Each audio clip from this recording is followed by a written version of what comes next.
Hey everybody, Christina here for your Wednesdays on GenderqueerChat. I'm apologizing for not being here last week. I was kind of sick, so I couldn't really make a video. But I'm here this week, so the topic this week is, do you ever feel that you don't fit in with the rest of the LGBTQ community? And if so, what is it that makes you feel left out? I don't I don't always feel like a part of the community in general. I'm always a little bit, not the most sociable person, so I don't always fit in with anybody. Um, but, the LGBTQ community, or GSM, as some like to put it, gender and sexual minority community, yeah, I don't always fit in because I'm not really totally a lesbian. Even though I am mostly attracted to more female and female-bodied people.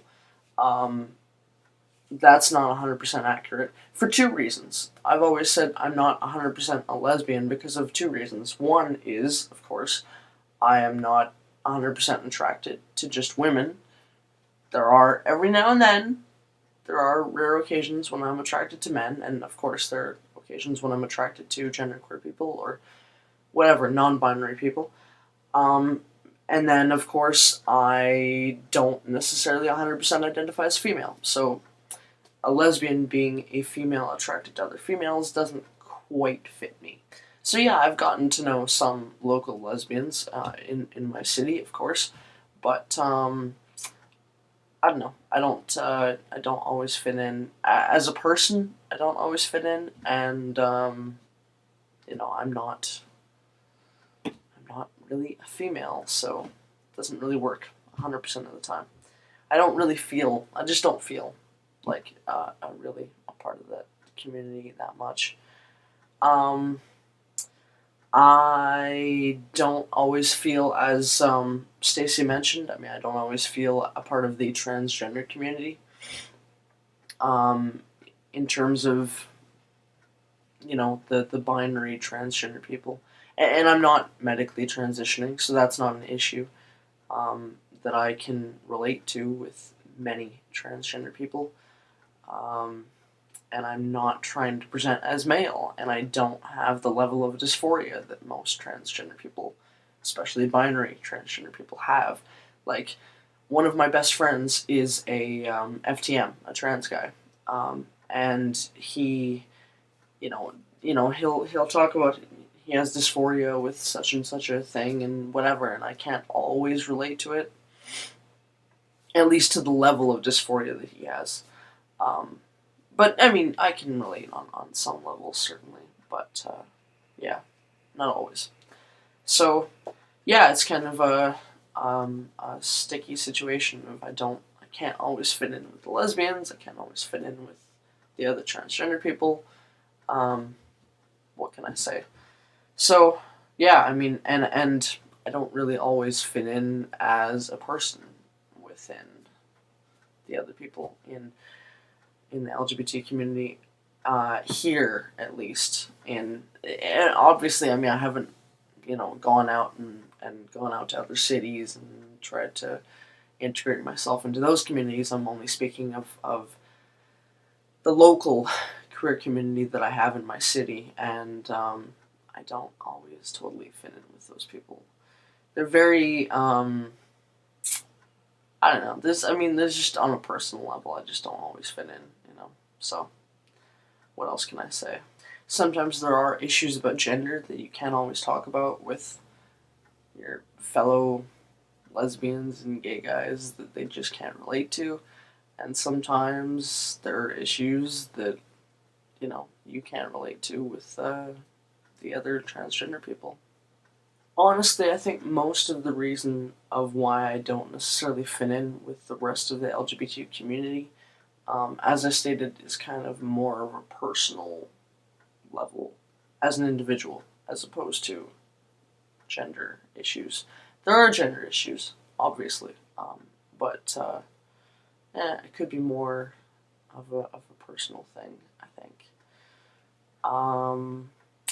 that being said, I really do wish that there was more of a genderqueer support group in my local community, but there's not a whole lot of genderqueer people that I know in my town, in my city. So there's not really much that can be done about that. There are trans support groups. There are groups for just the LGBT community as a whole. You know, I frequented a LGBT youth group for a year and a half, something like that.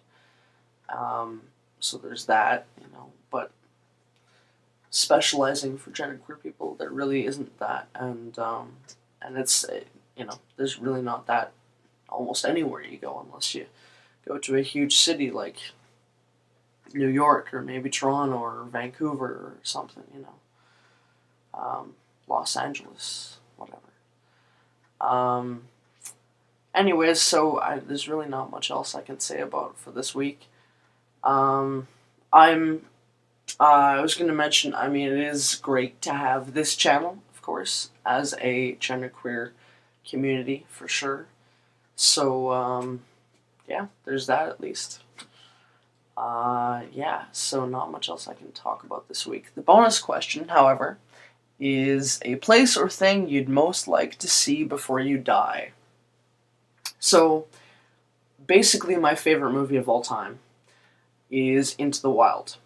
So one of the things that I would like to see before I die is the bus that he lived in. Anyway, you'd have to see the movie, or you'd have to read up on it. Into the Wild is based on a true story of a guy who, he hoofed it and basically lived off the wild for a couple of years, and then lived off the wild in Alaska for a few months before dying from starvation. Because that's what happens when you decide to, you know, live off the wild in Alaska. But the story is inspiring to me in general. Other than that, it is in general inspiring to me. So I would love to see this bus that he found and lived in happen to come across. That would be pretty cool before I die. I was also going to mention I would love to see the Bermuda Triangle before I die, because that is a wickedly cool place that people don't understand yet. So, who knows the reasons for why. Actually, I think there is a reason that I saw online once. See, I thought it was maybe a portal to another dimension, but no. There's actual scientific reasons for why people got lost in the Bermuda Triangle. So sad. But anyway, there's really not much else I can say this week. So, good video this week, Stacy, and yeah, hoping to see the other videos this week for the topic that I came up with this week. So I should have answered it better, but whatever. Anyway, see you guys.